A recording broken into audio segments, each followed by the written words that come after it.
KBC में करोड़पति पति। सूरज के जीवन का एक ही फंडा था कि मेहनत तो गधा भी करता है, घर बैठे जो कमाए समझदार वही होता है। इसीलिए उसने कभी नौकरी ही नहीं ढूंढी।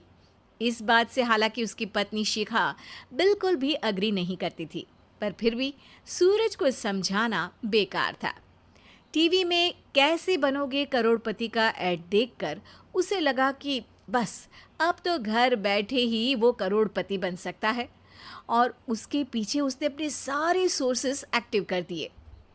2 हफ्ते में उसके कलीग के साले के पड़ोसी के बेटे का सोर्स निकलता है जो कि उसे शो में पहुंचा सकता है, और सूरज उससे मिलने चला जाता है। अच्छा, तो हमें मुकेश जी बता रहे थे कि आप हमें शो में पहुंचा सकते हैं। हाँ, उसमें कोई तकलीफ नहीं है। मैं कल अगर कोशिश करूँ तो इसी महीने में आपका नंबर आ जाएगा। अरे ये तो बहुत बढ़िया हो गया। अच्छा, वो सिलेबस और क्वेश्चन पेपर का कोई जुगाड़ है क्या? हैं? उसका तो कोई जुगाड़ नहीं है। तो वो वाकई में कुछ भी पूछ सकते हैं? हाँ, वो तो बच्चन जी पर है, जो पढ़ते हैं वो पूछ लेते हैं। पहली कोशिश फेल होने पर अब सूरज के सामने एक बहुत बड़ा सवाल था कि आखिर जवाब कहाँ से लाए। तब शिखा ने एक सजेशन दिया, क्यों ना सूरज अपने चचेरे भाई सुमित से मदद मांगे, जो कि यूपीएससी की तैयारी कर रहा था। हालांकि इतनी मेहनत करना सूरज को समझ में नहीं आता था, पर कोई और रास्ता ना मिलने पर वो आखिर सुमित से बात करता है। अरे सुमित, हमारा कैसे बनोगे करोड़पति के लिए सिलेक्शन होने वाला है। तुम हमें थोड़े चिट बनाने में मदद करोगे क्या? अरे भैया, चिट बनाए तो सालों हो गए, उसमें हमारा एक्सपर्टीज नहीं है। बल्कि आप बोलो तो हम आपकी पढ़ने में ज़रूर मदद कर सकते हैं। हट, कैसी अनाप शराब बातें कर रहा है तू। सूरज ने सुमित को मना तो कर दिया था, पर तैयारी करने के सिवाय कोई चारा उसे दिख भी नहीं रहा था। खासकर जब 12 के पेपर लीक करने के एक्सपर्ट शुक्ला जो भी हाथ जोड़ लेते हैं। आखिर सूरज को सुमित के पास जाना ही पड़ा, और उसने सुमित और शिखा से वादा किया कि वो बहुत मेहनत करेगा। 1 महीने की तैयारी के बाद फाइनल हुआ कि शो से 1 हफ्ते पहले एक ट्रायल खेला जाएगा, जहां पर सारे रिश्तेदार ऑडियंस की जगह पर होंगे और शिखा सवाल पूछेगी। दूर दराज से भी रिश्तेदार आकर हाजिर हो गए देखने कि आखिर कैसे बनेगा सुमित करोड़पति। सब कुछ सेट था, और इतने में सूरज आकर अपना स्पीच देता है।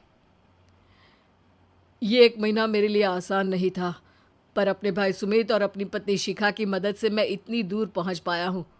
मेरे मम्मी पापा के आशीर्वाद ने भी बहुत साथ दिया है मेरा। मैं उम्मीद करता हूँ कि आज के शो में आप लोगों को बहुत मज़ा आएगा। साक्षी पहला सवाल पूछती है और पूरे कमरे में सन्नाटा छा जाता है। इंडिया में कितने स्टेट्स हैं? 3, सॉलिड, लिक्विड और गैस।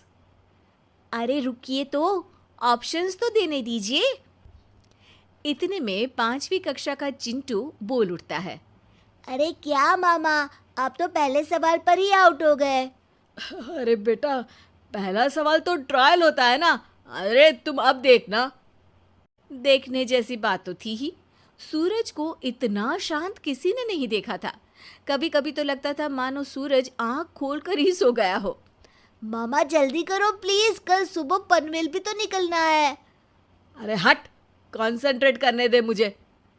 3 सवाल में 3 लाइफलाइन खत्म हो चुकी थी, और अब चौथे सवाल पर भी सूरज का मौन नहीं टूटा।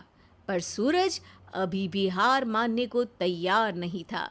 उधर हर कोई सूरज को छोड़ सुमित को देख रहे थे। आखिर सुमित ने ही तो पढ़ाया था सूरज को। गजब बेइज्जती है यार। अरे बेटा, तो बाप का, दादा का, भाई का, सबका नाम बुड़वाएगा। अरे 3 लाइफलाइन ले ली तो भी तेरा कुछ नहीं होना है। अरे कोई इतनी बात करता है क्या शो पर? अरे बेटा, शो पर तेरे जैसे भी तो नहीं आते ना। सूरज की ये जंग आखिर 1 घंटे बाद 5वें सवाल पर खत्म हो गई, जब उसने इंडिया के नेशनल बर्ड का नाम कहा, कौवा। अरे बेटा, मज़ा तो बहुत आया, बस थोड़ा टाइम पर ख़त्म होता तो आनंद भी आ जाता। ताने बारिश के बूंदों की तरह बरस रहे थे और सूरज को भी समझ आ रहा था कि ये करोड़पति बनना शायद उसके बस के बाहर की बात है। पर वो आखिर ये बात मान कैसे लेता? वो सख्त लौंडा जो ठहरा, उसने सोचा कि बेइज्जती तो हो ही चुकी है, पर अगर मैं हार नहीं मानूं तो शायद कुछ हो सकता है। शिखा, तुम देखना, असली शो में आग लगा दूंगा, आग। करोड़पति बनूंगा मैं। हाँ, सब्जियां खत्म हो गई है घर पे, ले आओ। पहले पति बन जाओ, फिर करोड़पति बनना। अरे गजब बेइज्जती है यार। बेटा, अभी तो घर पर ही हुई है, 1 हफ्ते में तो तुम देश के सामने करवा कर आओगे। वैसे जब टीवी पर जाओ ना, तो बस अपने मम्मी का ही नाम लेना, ठीक है? कोई पूछे तो बोलना कि पापा नहीं है मेरे।